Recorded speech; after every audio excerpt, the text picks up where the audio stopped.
Hello, my name is Kyle Dillon, and today I'll be presenting on housing subsidies for use by housing development firms.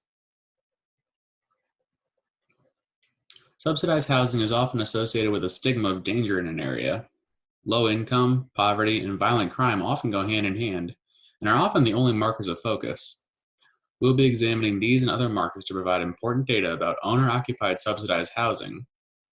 The problem is that stop and frisk, high school graduation rate, and rental rate are often stigmas also linked to violent crime, so we will examine the relationships between those markers.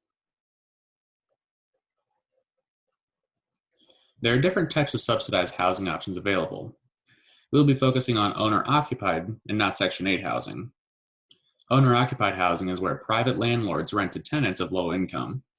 Section 8 housing is where housing authorities control the housing situations. The stigma of danger follows subsidized housing, so we will select a most extreme marker of danger, which will be violent crime. There is a well of knowledge surrounding issues of low income, so I chose 4 articles that sum up the best parts for my study. The first article compared owner-occupied housing to rental housing, like Section 8. It found that there was a measurable increase in school performance associated with subsidized owner-occupied housing. Section 8 housing, by contrast, had little, if any, effect. The next article explored government subsidies with private investments in the housing market. It found that private market returns were more competitive than what government offerings could compete with. Article 3 looked into what was feeding the popularity of Section 8 vouchers to owner-occupied subsidized houses. It found that Section 8 vouchers outnumbered housing occupancy by a factor of about 2.5 to 1. The final article explored the purpose of these housing programs and found that harm reduction was not the main focus. So harm reduction is a term used to describe the level of substance abuse. Typically, applicants need to provide proof of sobriety and abstinence from substances to apply for housing.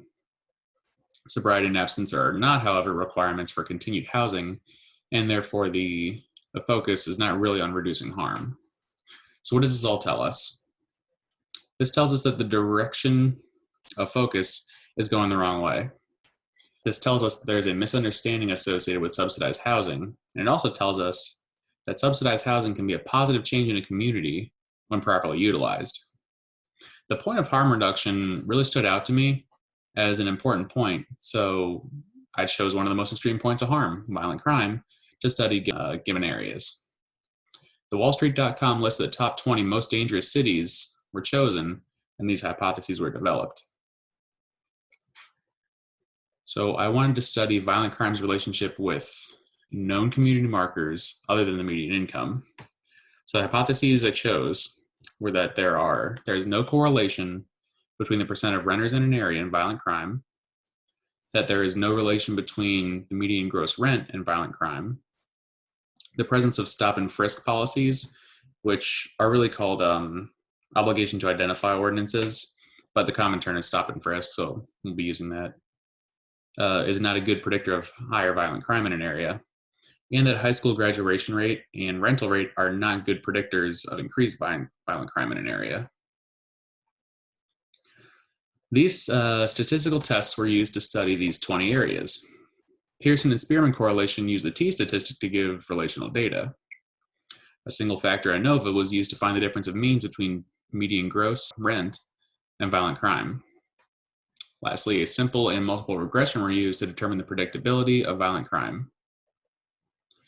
So first, I compared the percentage of renters to the level of violent crime across these 20 cities to determine if there is a correlation. While the Pearson correlation yielded a small p-value, the correlation coefficient was insufficient to determine correlation. So the coefficient ranges from +1 to -1, and the closer to 0 is, the less of a correlation there is. And I yielded a value of -0.12, so not a very strong correlation.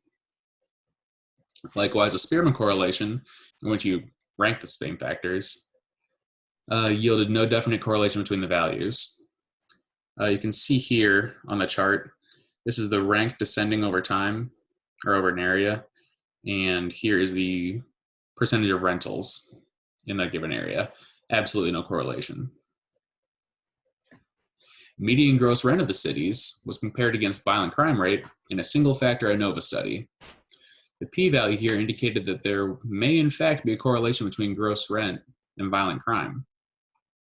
Lastly, regression analyses were used to determine the predictability of stop and frisk ordinances, high school graduation rate, and rental rate on violent crime levels. All were found to be poor predictors as they yielded very high p-values. How do we interpret all this? We've seen that the only correlation to violent crime in an area was the median gross rent. Other indicators like high school graduation rate, stop and frisk policies, and rental versus own are all poor indicators of violent crime. But what does that mean?